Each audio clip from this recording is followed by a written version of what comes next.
महिनाअखेरीस मनपाला मनुष्यबळाचा दिलासा, रखडलेल्या कामांना वेग मिळणार.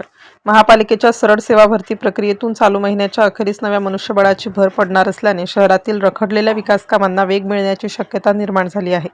तांत्रिक संवर्ग, अग्निशमन विभागातील फायरमन व वाहनचालक पदांची परीक्षा, निकाल व कागदपत्र पडताळणी परीक्षा प्रक्रिया पूर्ण झाली असून नियुक्तीच्या अंतिम टप्प्यातील हालचाल सुरू आहे.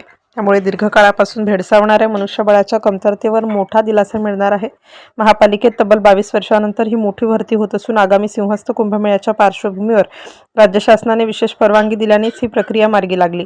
अग्निशमन विभागातील 186 पदांसह अभियांत्रिकी विभागातील 114 जागा अशा एकूण 300 पदांसाठी ही भरती होत आहे.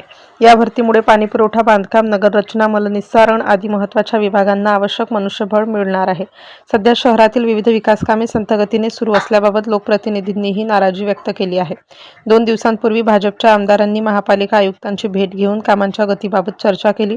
दरम्यान भरती प्रक्रियेदरम्यान माहिती अधिकारांतर्गत विविध प्रकारची माहिती मागवण्यात आल्याने तांत्रिक संवर्गातील काही नियुक्त्या अल्पकाळ लांबण्याची शक्यता व्यक्त होत आहे. उमेदवारांची शैक्षणिक कागदपत्रे, जात वैधता प्रमाणपत्र आणि परीक्षा प्रक्रियेविषयी तपशील मागविण्यात आला आहे.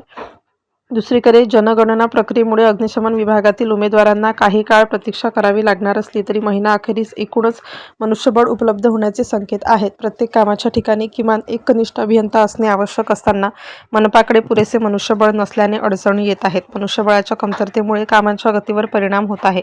महिनाअखेरीस नवीन मनुष्यबळ उपलब्ध झाल्यानंतर विकास कामांना निश्चितच वेग येईल तर रखडलेल्या प्रकल्पांना चालना मिळणार. मनीषा खत्री, आयुक्त, मनपा.